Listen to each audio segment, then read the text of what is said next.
मैं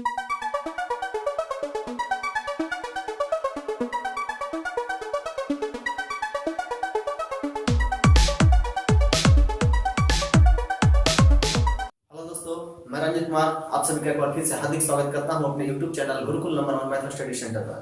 दोस्तों मैं अभी आप लोगों के सामने संख्या पद्धति का प्रॉब्लम वीडियो आप लोगों के सामने प्रस्तुत कर रहा था। तो चलिए आज मैं प्रॉब्लम वीडियो का पार्ट 6 क्योंकि पार्ट 5 तक मेरा हो चुका है, तो आइए देखते हैं आज पार्ट 6 के अंतर्गत में बहुत ही इंपॉर्टेंट कुछ प्रश्न को जो कि आपका रेलवे, एसएससी या कोई भी एग्जाम के लिए बहुत ही महत्वपूर्ण है। तो आइए देखते हैं फटाफट प्रश्नों को। देखिए आपका एक प्रश्न है कि किसी संख्या को क्रमागत रूप से 4, 5, 6 से भाग देने पर शेषफल क्रमशः 2, 3, 4 प्राप्त होता है, तो यह संख्या कितनी है। देखिए इस प्रकार का प्रश्न आपको एसएससी, रेलवे, यूपीएससी एग्जाम में कोई भी एग्जाम में पूछ सकता है, लेकिन बहुत आसानी से आप इसको बना सकते हैं। आइए पहले हम समझते हैं इसको हम लोग बेसिक कैसे बनाएंगे, उसके बाद आपको शॉर्ट में बताएंगे। देखिए आपको कह रहा है किसी संख्या को, मान लीजिए कि कोई संख्या आपका है x, ठीक है। आपको सबसे पहले इसमें आप क्या दीजिए, भाग देंगे हैं 4 से। तो मान लेते हैं कि हम 4 से भाग देते हैं तो कुछ तो यहाँ पर आएगा भागफल। चलिए मान लेते हैं कि यहाँ पर मेरा भागफल आया y, ठीक है। तो देखिए किसी संख्या को क्रमागत रूप से 4 से भाग दे रहे हैं, तो यहाँ पर देखिए शेष कितना है 2, तो यहाँ पर शेष लिख देंगे हम 2। भागफल मैंने मान लिया y और शेष यहाँ 2। तो अब यहाँ से अगर हम देखते हैं तो भाज्य बराबर भाजक गुणे भागफल प्लस शेष, यानी कि यहाँ से एक इक्वेशन आपका तैयार हो जाएगा, x बराबर 4 गुना y प्लस 2। ये आपका मान लीजिए समीकरण 1। और अब अगला बार आपको करना क्या है कि अब देखिए 5 से भाग देना है, तो अगला बार आपको यहाँ देखिए भागफल में भाग देना है आपको, यानी कि अब आपको 5 से भाग देना है किसमें, y से। मान लेते हैं कि अब यहाँ दिए तो यहाँ पर हो सकता है भागफल मेरा z आएगा और शेषफल कितना है 5 से भाग देंगे तो देखिए शेषफल अगला में यहाँ 3 है, तो यहाँ लिखेंगे 3। तो इस तरह से अगर हम देखेंगे तो यहाँ से भी हम लिख सकते हैं भाज्य बराबर भाजक गुणे भागफल प्लस शेषफल, यानी कि हम लिख सकते हैं y बराबर 5 गुना z प्लस 3। और अब देखिए अब है 6 से भाग देना है, तो अगला बार 6 से हम किस में भाग देंगे, इस भागफल में देंगे z में। तो जैसे ही अगर हम 6 से अगर हम z में भाग देते हैं तो अब यहाँ देखिए यहाँ पर तो शेष आपके लास्ट में 4 है, ठीक है। अब आप देखिए यहाँ पर z है, अब यहाँ पर अंतिम स्टेप में पहुंच गया, तो अब अंतिम भागफल के रूप में हमेशा यहाँ पर 1 होगा। देखिए हम 1 ले रहे हैं, आप चाहे तो 2 भी ले सकते हैं, 3 भी ले सकते हैं, 4 भी ले सकते हैं, लेकिन कम से कम आपको 1 लेना है कि ताकि आपका छोटा से छोटा संख्या आवे, आपका प्रॉब्लम आसानी से बने। तो यहाँ अगर हम 1 ले लेते हैं तो अब यहाँ से मेरा z का मान क्या हो जाएगा, z का मान आपका हो जाएगा भाज्य बराबर भाजक गुणे भागफल प्लस शेषफल, यानी कि 6 गुना 1 प्लस 4, 6 में से 1 गुना करेंगे 6 और 4 10। अब देखिए यहाँ से z का मान आपको आ गया 10। इसका मतलब है कि z के जगह पर अगर हम यहाँ पर 10 अगर रखेंगे तो निश्चित है कि अगर हम 6 से 10 में भाग देंगे तो मेरा 4 शेष होगा। तो इसका मतलब कि अंतिम भागफल 1 होगा, हर हाल में होगा, इससे प्रमाणित होता है। आप यहाँ 2 भी अगर रखेंगे तो देखिए 2 रखने से क्या आपका होता है कि 6 दूनी 12 और 4 16। 16 में भी अगर आप 6 से भाग देंगे तो आपका वहीं पर 4 शेष आएगा। 3 भी अगर आप रखेंगे तो 36 के 18 और 4 22, वहां भी आपका 4 शेष बचेगा। लेकिन इसीलिए कहा जाता है कि अंतिम भागफल जब भी इस प्रकार के प्रॉब्लम में रहेगा, जैसे 3 स्टेप तक गया, तो आपको इस प्रकार के प्रॉब्लम में अंतिम भागफल हमेशा 1 मानना है कि ताकि आपका छोटा प्रश्न हो जाए, छोटा सॉल्यूशन बने, आपको आसानी से बने। तो चलिए z हमारा निकल गया 10। अब z 10 आ गया तो हमको तो फाइनल संख्या निकालना है कि मेरा संख्या था क्या नहीं, हमको कहने का मतलब इस x का मान निकालना है। तो अब यहाँ से देखिए इस z का मान को हम यहाँ रख देंगे इसमें, तो z का मान अगर यहाँ 10 रखेंगे तो देखिए 5 गुना 10 प्लस 3, तो 10 बचे 50 और 3 53, तो y का मान कितना आ गया 53। अब यहाँ से हम लोग क्या करेंगे, इस y का मान यहाँ पर रख देंगे तो हमको x निकल जाएगा। तो यहाँ पर देखिए रख देते हैं 4 गुना 53 प्लस 2, यहाँ से क्या होगा देखिए चलती आई 12, 5 के 20 21 प्लस 2, 212 और 2 214। इस तरह से आपका देखिए फाइनल आंसर हो गया 214। अब यहाँ से अगर आप ये देखिए बेसिक फंडा हो गया, बनाने का टेक्निक हो गया, लेकिन इसमें आपको समय लग सकता है। अब इसी को अगर आप शॉर्ट में बनाना चाहेंगे तो देखिए आप चेक भी कर सकते हैं रख करके। यहाँ अगर आप 214 रखेंगे तो 4 से भाग देंगे तो देखिएगा y का मान आपको यहाँ 53 आएगा ही आएगा। फिर आप 5 से 53 में भाग देंगे तो फिर यहाँ पर इस तरह से कंडीशन को अपने पूरा फुलफिल करेगा। तो तो इस प्रकार के प्रश्न को अगर खाली संख्या पूछेगा तो बेसिक निकालने का ही फंडा है। लेकिन अगर हम चाहते हैं कि इसी को शॉर्ट में बनाना चाहते हैं तो देखिए आपको शॉर्ट में एकदम हम आपको समझा रहे हैं, बहुत आसानी से बना सकते हैं। अब यहाँ देखिए आपको करना क्या है शॉर्ट में बनाने के लिए, कि जो आपको सबसे पहले कह रहा है कि हमने 4, 5 और 6 से भाग दिया। किससे भाग दिया? 4, 5 और 6 से भाग दिया, और क्रमशः शेष कितना बचा? तो 2, 3, 4 बचा। तो उसके नीचे आप इस शेष को लिखिए 2, 3 और 4। इस तरह से ये आपका क्या है? शेष। इससे तो आपने भाग दिया, यानी कि एक तरह से कहिए कि आपका भाजक है, जिससे हम लोग भाग देते हैं भाजक होता है। तो एक तरह से कहिए कि आपका भाजक यहाँ है और शेष यहाँ है। अब इस आधार पर आपको तुरंत अगर संख्या निकालना है तो आप आसानी से संख्या निकाल सकते हैं, कि जो भाज्य के रूप में जो यहाँ संख्या है वो आपको निकाल सकते हैं। तो देखिए संख्या निकालने का बहुत शॉर्ट टेक्निक आपको हम बता रहे हैं। आप अंतिम स्टेप में देखिए यहाँ पर 6 में मैंने 1 से गुना किया, 4 जोड़ा है, तो इसका मतलब है कि 6 यहाँ पर है, तो इसमें हमने क्या किया है? 1 से गुना किया है और इसको हम ऐड कर दिए हैं। तो 6 में 1 से गुना करके 4 को हमने जोड़ दिया, ठीक है। तो अब हम 6 में 1 से गुना करके 4 को जोड़ दिए। अब इसके बाद देखिए जो जेड का मान 10 आया, यानी 6 गुना मान जो 4 10 आएगा, इस 10 को गुना फिर मैंने किसमें किया है? 5 से गुना किया है, 3 जोड़ा है। इसका मतलब है कि यहाँ से जो स्टेप बन करके आएगा, अब इसका गुना किसमें होगा? इसमें होगा, और फिर किसमें जुटेगा? इसमें ही जुटेगा, 3 जुटेगा। तो इस तरह से आप देख सकते हैं 10, 10, 50, 53, 53 को फिर मैंने क्या किया है कि 53 को 4 से गुना किया है, 2 जोड़ा है। अब देखिए बेसिक से ही आप समझ सकते हैं। तो 53 को अगर हम फिर 4 से गुना, यानी कि यहाँ अभी गुना होगा, यहाँ पर होगा, और इसमें ये आपका 2 जुट जाएगा। तो आप देख रहे होंगे कि बेसिक में जहां इतना समय लग सकता है बनाने में, शॉर्ट में आप एक लाइन बनाएंगे। बस आपको याद रखना है कि अंतिम भागफल क्या होगा? हमेशा 1। कभी कभी प्रश्न में अगर आपको अगर अंतिम भागफल अगर कुछ और देगा तो आप उसी को लेकर के चलना है, ठीक है। और अगर नहीं देगा तो आपको 1 लेकर चलना है।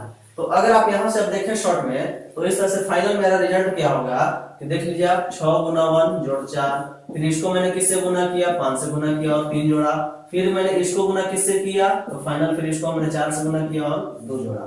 एक लाइन में आप बन के आपका क्वेश्चन तैयार है। तो इस तरह से फाइनल आंसर हो गया 10, 10 50, 50, 3 53, 53 में अगर हम 4 से गुना करेंगे तो 212, 212 में 2 जोड़ेंगे तब 214 आंसर। तो उम्मीद करते हैं कि आप बहुत आसानी से ऐसे प्रश्नों को एकदम चुटकी में हल कर सकते हैं। बेसिक बनाना होगा तो आप ऐसे बनाएंगे, और शॉर्ट में बनाना होगा तो आप ऐसे बनाएंगे। तो चलिए इसी पर एक और प्रश्न आपको हम दिखाते हैं। अब देखिए एक प्रश्न आपके सामने है, जस्ट उसी के तर्ज पर है, थोड़ा सा इसमें बदलाव किया गया है। प्रश्न आपका है दूसरा नंबर, क्वेश्चन आपका कहता है कि किसी संख्या को क्रमागत रूप से 4 तथा 5 से भाग देने पर शेषफल क्रमशः 1 तथा 4 प्राप्त होता है। यदि इसी संख्या को क्रमागत रूप से 5 तथा 4 से भाग दे तो शेषफल क्रमशः क्या होगा? यहाँ पर देखिए शुरुआत में 4 और 5 से भाग दिया तो शेषफल कितना आया है? 1 और 4। अब कह रहा है कि नहीं अब 5 और 4 से भाग दीजिए। इसी को दूसरे ढंग से आपको यह भी पूछ सकता है कि यदि विभाजकों का क्रम पलट दिया जाए तब शेषफल क्रमशः कितना होगा? तो देखिए जस्ट आपका क्वेश्चन उसी प्रकार है। तो अगर आपको फिर कह रहा है कि 5 से 4 से भाग दो तो शेषफल कितना होगा, तो सबसे पहले तो आपको संख्या निकालना होगा। तो अगर संख्या निकालना होगा तो जस्ट अभी मैंने प्रॉब्लम में बताया कि संख्या आप कैसे आसानी से निकाल सकते हैं। तो देखिए सबसे पहले हम इसका संख्या निकाल देते हैं। शुरुआत में मैंने भाग दिया किससे? 4 और 5 से भाग दिया है, तो इसका शेषफल कितना है? 1 और 4। तो इसके नीचे आप लिख दीजिए 1 और 4 शेष। तो अब देखिए ये मेरा इससे भाग दिया है, ये मेरा शेष है, ठीक है, एक तरह से भाजक के रूप में है जिससे हम भाग दिए हैं। तो अब यहां से अगर हम संख्या निकालेंगे तो आपको बताया है कि अंतिम भागफल में 1 से गुना करेंगे और इसको हम ऐड करेंगे, और फिर इसको हम इससे गुना करेंगे और इसमें हम फिर इसको ऐड करेंगे, फिर इसको इससे गुना करेंगे और इसको हम इसको ऐड करेंगे। इस तरह से जितना स्टेप रहेगा आप आसानी से क्वेश्चन को आप उस तरह से बनाएंगे। तो सबसे पहले अगर यहाँ से अगर संख्या की बात किया जाए तो संख्या मेरा क्या हो जाएगा? तो संख्या हो जाएगा 5 गुना 1 प्लस 4, तो 5 गुना 1 5 और 4 9, ठीक है, क्लियर है। 5 गुना 1 जो 4 हो गया 9, और 9 में 1 से गुना करेंगे, फिर यहाँ पर 1 जोड़ेंगे, और फिर यहाँ पर इसको हम 4 से गुना करेंगे और फिर हम यहाँ 1 जोड़ेंगे। तो इस तरह से फाइनल आप देखिए 9 गुना 1 जोड़े होगा कितना आपका 10, और 10 में 4 से गुना करेंगे तो 40, 40 और 1 41। इस तरह से अगर आप संख्या देखें तो फाइनल आपका आ गया 41। आप एक बार फिर से देखिए 5 गुना 1 5, 5 4 9, 9 गुना 1 9, 9 1 10, 10 गुना 4 40, 40 और 1 41। फाइनल आपका संख्या आ गया 41। अब अगर आपको संख्या निकल गया तो अब कह रहा है कि नहीं, अगर 41 जैसे ये आया, आप इसको बेसिक से भी निकाल सकते थे जैसे पिछला प्रॉब्लम में बताया। आप कह रहा है कि इसमें हमको किससे भाग देना है? क्रमागत रूप से 5 और 4 से भाग देना है, यानी कि अब अगर हम संख्या में अगर हम 5 और 4 से भाग दे तब मेरा शेष नीचे कितना होगा, ये पूछ रहा है प्रश्न आपका। तो संख्या देखिए आपको 41 मिल गया और 5 और 4 से भाग देना है।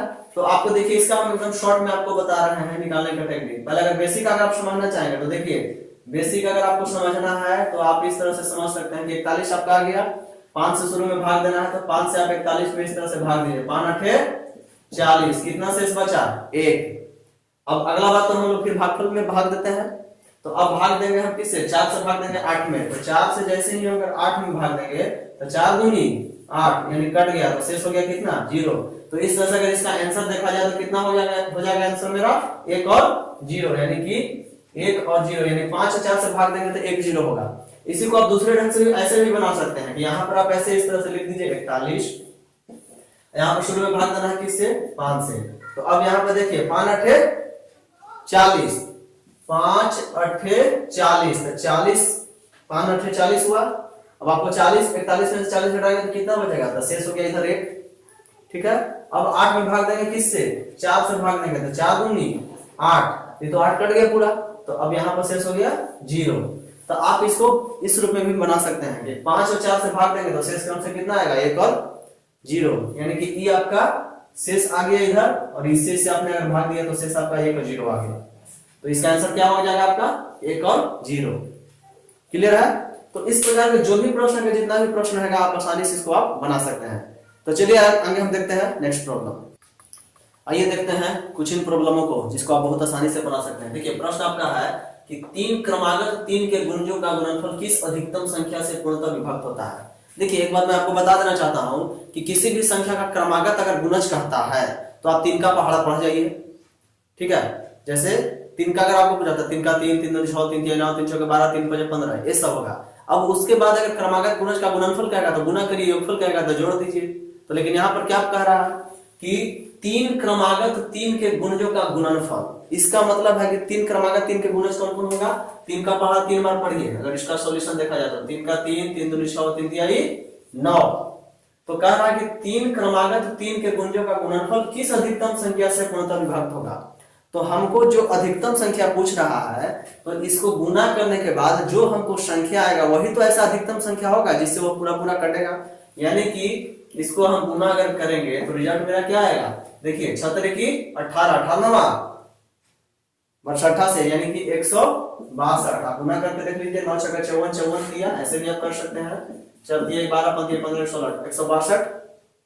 तो अब जब इसका गुणनफल अगर 162 आ गया तो इसका मतलब है कि जब गुणनफल अधिक से अधिक कितना आ रहा है 162 आ रहा है, तो इसका मतलब है कि 3 क्रमागत 3 के गुणनफल का गुणनफल जो होगा अधिक से अधिक 162 से कटेगा।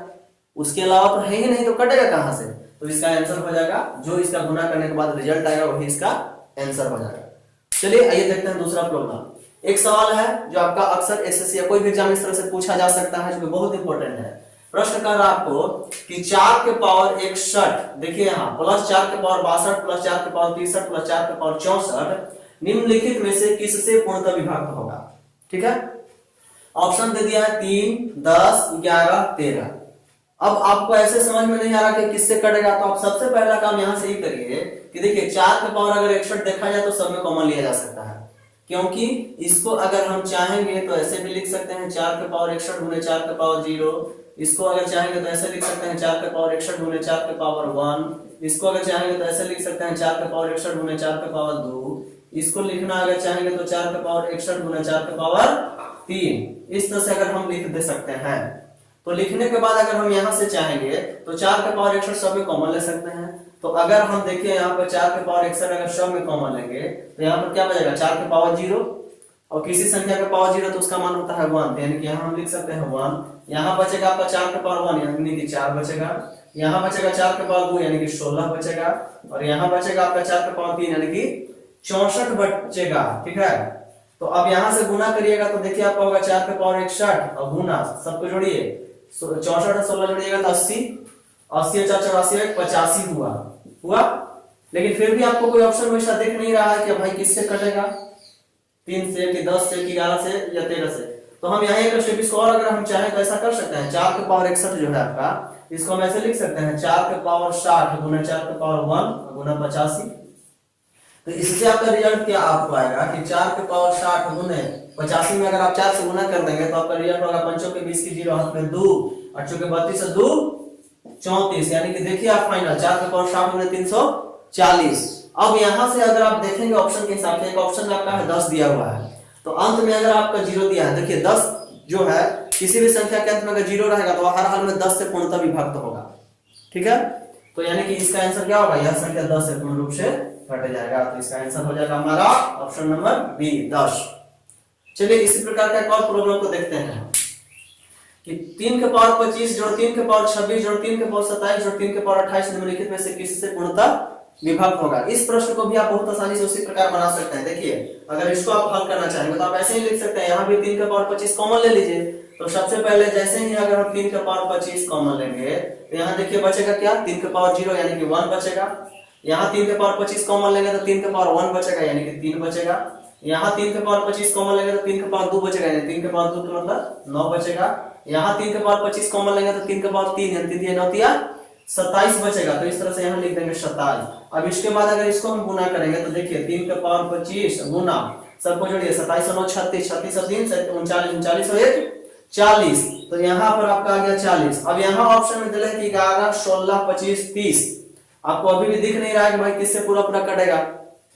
तो यहाँ से फिर एक बार अगर हम चाहेंगे तो इसको ऐसे लिख सकते हैं 3 के पावर 24 गुना 3 के पावर 1 कर देंगे, तो 3 के पावर 1 ये तो आपका 40 है ही। अब यहाँ से रिजल्ट आपको देखिए क्या आ गया, 3 के पावर 24 गुना 40 दिया 120। अगर 120 आ गया तब आप यहाँ पर देख सकते हैं ऑप्शन में कि 11 से तो कट नहीं रहा है, 16 से भी नहीं कट रहा है, 25 से भी आपका ये 120 नहीं कट रहा है, लेकिन 30 से अगर आप देखिएगा तो 120 आपका हर हाल में कट जाएगा। देखिए 30 चौके 20 से यानी पूरा पूरा कट गया, सिर्फ 0 हो गया। तो जब पूरा पूरा कट गया तो इसका मतलब है कि मेरा आंसर क्या हो जाएगा, किससे पूरा पूरा कटेगा, 30 से। उम्मीद करते हैं कि आप इसको भी अच्छी तरह से आप समझ में आया होगा। चलिए एक प्रॉब्लम और हम देखते हैं। आइए देखते हैं दोस्त कुछ अन्य प्रॉब्लम जो कि आपका विभाजता से संबंधित है, विभाजता के नियम से संबंधित है। इससे पहले मैं आपको बता देना चाहता हूं कि अगर विभाजता के नियम का कंसेप्ट अगर आपको नहीं मालूम है तो आप मेरा प्ले लिस्ट में जाइए और संख्या पत्ती से संबंधित जो वीडियो है उसमें कहीं पर एक मेरा होगा संख्या विभाजता के नियम के बारे में बताया गया है, आप उसको जाकर के आप आसानी से समझ लें। चलिए देखते हैं प्रॉब्लम को। क्वेश्चन आपका कहता है कि स्टार का न्यूनतम मान क्या होगा जबकि 6 3 5 7 6 स्टार 2 पूर्णतया 8 से विभक्त है। ऑप्शन आपका है 1 2 3 4। अब देखिए इससे पहले मैं बता देना चाहता हूं कि 8 के विभाजता का नियम क्या कहता है कि यदि किसी भी संख्या के अंतिम 3 अंक यानी कि सैकड़ा के अंक जो है अगर आपका 8 से पूरा पूरा कटता है तो पूरा का पूरा संख्या आपका 8 से कटेगा। तो देखिए इसको हम आसानी से बना सकते हैं। अब यहाँ पर सवाल आपका कह रहा है कि सवाल के रूप में है कि 6 3 5 7 6 स्टार 2 8 से कटना चाहिए पूरा पूरा। तो 8 के विभाजता का नियम है कि अंतिम का 3 अंक आपका 8 से पूरा पूरा कटना चाहिए। अब देखिए 4 ऑप्शन अगर आपको दिया है, मान लीजिए ऑप्शन नहीं भी देता तो चलिए हमारी हटाइए ऑप्शन। हमको 8 से कटने के लिए स्टार का मान अगर हम कौन सा रखेंगे 8 से भाग देकर देख लेंगे। तो चलिए हम स्टार का मान अगर यहाँ से 0 से अगर शुरू करें रखना, अगर हम 0 रखेंगे तो क्या होगा आंसर 602। क्या आपका ये 8 से कटेगा? नहीं कटेगा। 8 से 56 और 4 42 आएगा, तो कटेगा नहीं। अगर हम 1 रखते हैं तो हो जाएगा आपका आंसर 612/8। ये भी आपका देखिए 8 से 56 5 2 52 होगा, नहीं कटेगा। अगर हम ऑप्शन में यहाँ पर 2 रखते हैं तो होगा आपका कितना 622। ये आपको 8 से अगर काटेंगे तो 8 से 56 और 4 से 62 होगा, नहीं कटेगा। ये भी आपका नहीं होगा। अगर हम 3 रख के देखते हैं तो आपका होगा ऑप्शन में आएगा 6 3 2। ये आपका देखिए 8 से कटेगा कि नहीं कटेगा। 8 से 56 और 4 और 3 7, यहाँ देखिए 8 9 72 पूरा पूरा कट जाएगा 79 में रखते हैं। इसका मतलब कि आंसर क्या हो जाएगा 3। तो आप ऐसे प्रश्न को बहुत आसानी से बना सकते हैं, कोई कहीं पर कोई कंफ्यूजन होने की बात नहीं है। तो उम्मीद करते हैं कि आपको अच्छी तरह से समझ में आया होगा। चलिए और देखते हैं कि विभाजता के नियम पर और एक प्रश्न। स्टार का न्यूनतम मान क्या होगा जबकि 4 5 1 स्टार 6 0 3 पूर्णतया 9 से विभक्त होता है। अब देखिए 9 के विभाजता का नियम आपका क्या कहता है। 9 के विभाजता का नियम कहता है कि यदि दिए गए संख्याओं के सभी अंकों को अगर हम जोड़ दें और जोड़ने के बाद अगर वह 9 से पूरा पूरा कट जाता है तो समझिए कि वह 9 से पूरा पूरा संख्या कट जाएगा। तो देखिए इसको हम उसी प्रकार बनाएंगे।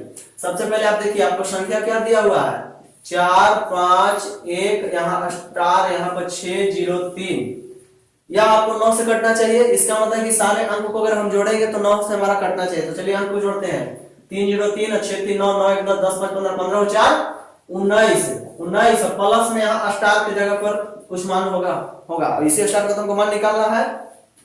तो अब आप समझ सकते हैं कि स्टार का कौन सा मान यहाँ रख दे कि जोड़ने के बाद वह 9 से पूरा कट जाए। तो चलिए स्टार का मान अगर 1 रखेंगे तो 19 से 20 होगा, 9 से नहीं कटेगा। 0 भी रखेंगे तो नहीं कटेगा, 2 रखेंगे तो 19 2 21 होगा, नहीं कटेगा। अगर 3 रखेंगे तो 19 3 22 होगा, नहीं कटेगा। अगर 4 रखेंगे तो 19 4 23 होगा, वो भी नहीं कटेगा। 5 रखेंगे तो 19 5 24 होगा, वो भी नहीं कटेगा। अगर 6 रखेंगे तो 19 1 20 25, वो भी नहीं कटेगा। 7 रखेंगे तो 19 1 20 6 26, वो भी नहीं कटेगा। 8 रखेंगे तो 19 और 8 19 और 1 20 20 और 7 27, यानी स्टार का मान अगर यहाँ पर हम 8 रख दें तो जोड़ने के बाद 19 और 8 हमारा 27 होगा। 27 तो आपका हर हाल में 9 से कटेगा ना, 3 रहते। तो अब यानी कि स्टार का मान क्या होना चाहिए, यहाँ पर 8 होना चाहिए। तो इस प्रकार का जो भी प्रश्न अगर आपको पूछेगा तो आप बहुत आसानी से बना सकते हैं। तो यहाँ पर आंसर क्या हो जाएगा, स्टार का मान 8। तो आप अगर ऐसे प्रॉब्लम को बनाना है तो सबसे पहले विभाज्यता का नियम आपको जानना हर हाल में जरूरी है। तो चलिए आज का हम सेशन को यहीं पर देख करते हैं क्योंकि वीडियो ज्यादा लंबा हो जाएगा। तो चलिए हम मिलते हैं आपको नेक्स्ट वीडियो में। अगर आपको वीडियो पसंद आया हो तो आप मेरा पढ़ाने का टेक्निक अगर आपको अच्छा लगा हो तो प्लीज इसे लाइक कर दीजिए, शेयर कर दीजिए, और अगर आप चैनल पर नए हैं तो चैनल को सब्सक्राइब कीजिए, क्योंकि आप लोग सपोर्ट कीजिए, हम वीडियो बनाएंगे, आपका सपोर्ट से हम अच्छे वीडियो बनाएंगे। अगर किसी प्रकार का कोई कंफ्यूजन हो तो कमेंट कीजिए। तो चलिए फ्रेंड्स मिलते हैं नेक्स्ट वीडियो में, तब तक के लिए धन्यवाद, जय हिंद।